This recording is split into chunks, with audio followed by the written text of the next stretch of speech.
Hello, আমি এখন কথা বলবো সৃজিত মুখার্জি পরিচালিত কিল বিল সোসাইটি সিনেমাটা নিয়ে। তো রিসেন্ট টাইমে সৃজিত মুখার্জির সিনেমাগুলো না তার আগের সিনেমার মতো আর হচ্ছে না। মানে আফটার ভিঞ্চিদা, দশম অবতারও আমার ভালো লেগেছিল, খারাপ লাগেনি।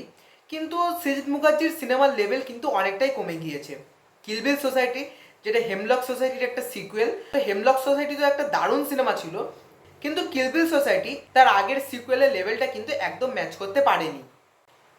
তো এই সিনেমাটার জন্য আমার কাছে বেশ কিছু পজিটিভ পয়েন্টসও রয়েছে, আবার বেশ কিছু নেগেটিভ পয়েন্টসও আছে। তো প্রথম পজিটিভ পয়েন্টস যদি আমি বলি এই সিনেমাটার ক্ষেত্রে, তাহলে সেটা হলো এই সিনেমার ডিরেকশন।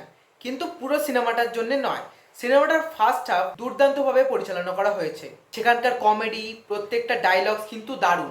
বিশেষ করে এখানে বিশ্বনাথের একটা ক্যারেক্টার আছে যেটা হচ্ছে পেট কাটা স বলে, সেই ক্যারেক্টারটা কিন্তু দুর্দান্তভাবে লেখা। এবং বিশ্বনাথ বসু খুব দারুণ অভিনেতা, এবং এমন সুন্দরভাবে সেটা প্লে করছে, সেটা কিন্তু দারুণ লাগছে। এছাড়া এই সিনেমাতে কিন্তু প্রচুর বাংলা সিনেমার রেফারেন্স রয়েছে। কোনো কিছুতে নাম নেওয়া হচ্ছে, আবার কোনো কিছুতে সরাসরিভাবে নাম নেওয়া হচ্ছে না, সেগুলোও কিন্তু দেখতে খুব ভালো লাগছে। সৃজিত মুখার্জি নিজেই তার নাম নিয়ে খিল্লি করছে বিশ্বনাথ বসুর মুখ দিয়ে, সেটাও কিন্তু দুর্দান্ত লাগছে শুনতে।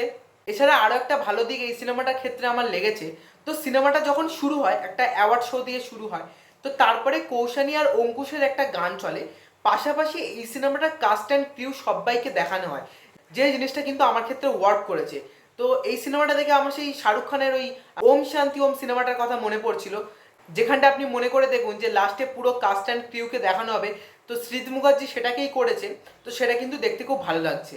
এই সিনেমার আরও একটা ভালো দিক হলো, এই সিনেমাতে না প্রত্যেকে দারুণ অভিনয় করেছে। সেটা পরমব্রত হোক, বা সন্দীপ্তা সেন হোক, বা কৌশানী মায়ের চরিত্রে যে অভিনয় করছে, বা আরও অনেক সাপোর্টিং কাস্ট। বিশ্বনাথ বসুর কথা তো আলাদা করে বলতে হয়, কারণ তিনি যা অভিনয় করেছে সেটা সবার ঊর্ধ্বে গিয়েছে। এবং কৌশানীও কিন্তু তার নিজের জায়গায় যথেষ্ট ভালো কাজ করেছে। বহুরূপী সিনেমায় তার যে দুর্দান্ত অভিনয়টা দেখা গিয়েছিল, এই সিনেমাতেও কিন্তু সেটা দেখা গিয়েছে। তো এছাড়া যেটা বলছিলাম যে এই সিনেমার ডিরেকশন, সেটা কিন্তু খুব ভালো করেছে সৃজিত মুখার্জি। তো আমি যখন সিনেমাটা দেখা শুরু করি, তো কিভাবে যে ইন্টারভ্যাল অবধি পৌঁছে গেল আমি নিজেই বুঝতে পারলাম না। মানে একদম টান টান উত্তেজনা, যে জিনিসগুলো পরপর হচ্ছে সেটা কিন্তু দেখতেও খুব ভালো লাগছে। সৃজিত মুখার্জি এমন ডায়লগস রেখেছে বা এমন কমেডি রেখেছে, সেগুলো কিন্তু শুনে হাসি পাচ্ছে। মানে বলতে গেলে ফার্স্ট হাফটা পুরো এন্টারটেইনিং, আপনি এক ফোঁটাও বোর হবেন না। তো এরপর যখন সেকেন্ড হাফটা শুরু হয়, তো এইবার কিন্তু সিনেমার খামতিটা বোঝা যায়। তো সেকেন্ড হাফের পরে সিনেমাটা হচ্ছে হচ্ছে একটা সময় পর না, সিনেমাটা আর কিছু প্রোভাইড করতে পারে না, তখন আপনার সিনেমাটা পুরো বোরিং লাগবে। আমার ক্ষেত্রে যেটা হয়েছে, লাস্ট 20 থেকে 15 মিনিট এরকম আমার পুরো বোরিং লেগেছে সিনেমাটা। সিনেমাতে পরমব্রত আর কৌশানীর মধ্যে যেগুলো হচ্ছে সেগুলো আমার ভালো লাগছে না। লাস্টে যে পরমব্রতর ডায়লগস আছে একটা বাথটবে শুয়ে, সেটাও কিন্তু আমার কাছে খুব একটা ওয়ার্ক করছে না। হেমলক সোসাইটি, যেটা একটা এত সুন্দর সিনেমা, আপনি শুধু সেই সিনেমাটার ডিরেকশনটা দেখে নেবেন। আমি আগেও বলেছি এই সিনেমার ফার্স্ট হাফের ডিরেকশনটা কিন্তু খুব ভালো হয়েছে, কিন্তু সেকেন্ড হাফে গিয়ে সৃজিত মুখার্জি তার গতিটা হারিয়ে ফেলেছে। সেখানে কোথাও গিয়ে মনে হচ্ছে যে সিনেমাটা এইবার বন্ধ হলে ভালো হতো, কখন শেষ হবে, এটা কিন্তু আপনার মনে হবে। এছাড়াও সিনেমাটার মধ্যে আর কি খামতি আছে আমি বলছি। সিনেমা শেষ হওয়ার আগে কৌশানীর মুখ দিয়ে একটা টুইস্ট শোনা যায়, সেই টুইস্টে না আপনি আগে থেকেই আন্দাজ করে ফেলতে পারবেন। কারণ আমরা জানি যে সৃজিত মুখার্জির সিনেমা মানে একটা এমন টুইস্ট থাকবে যেটা আমাদের মাথা নাড়িয়ে দেবে, যেটা চতুষ্কোণ বা ভিঞ্চিদা বা আরও অনেক সিনেমাতে হয়েছে। এই সিনেমার টুইস্ট আছে, কিন্তু সেই টুইস্টটা না আপনি আগে থেকে ধরতে পারবেন। এবং কৌশানী এমনভাবে পরমব্রতকে সেই জিনিসটা বলছে, আপনি জিনিসটা ফিলই করতে পারবেন না, যেটা হেমলক সোসাইটিতে কিন্তু দারুণভাবে ফিল হয়েছিল।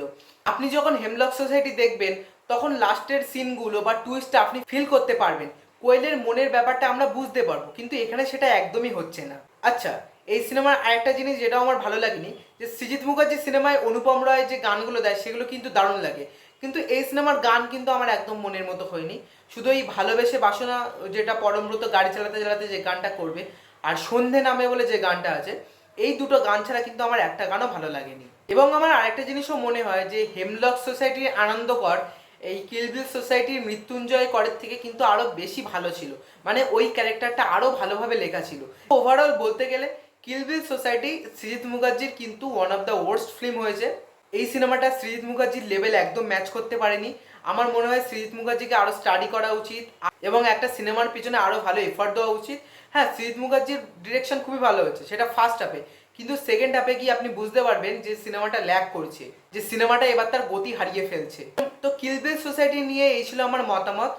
তো এই সিনেমাটা আমার খুব একটা ভালো লাগেনি, একটা অ্যাভারেজ সিনেমা হয়েছে। তো তাছাড়াও আপনি যদি সৃজিত মুখার্জির ফ্যান হয়ে থাকেন তাহলে এই সিনেমাটা অবশ্যই দেখবেন। তো কিল বিল সোসাইটি নিয়ে ছিল এই আমার মতামত। আমার কথায় কোনো অমত থাকলে সেটা কমেন্টে জানাবেন, এবং ভিডিওটা ভালো লাগলে লাইক করে দেবেন, কমেন্ট করবেন, এবং চ্যানেলে নতুন হলে সাবস্ক্রাইব করে দেবেন। So tata.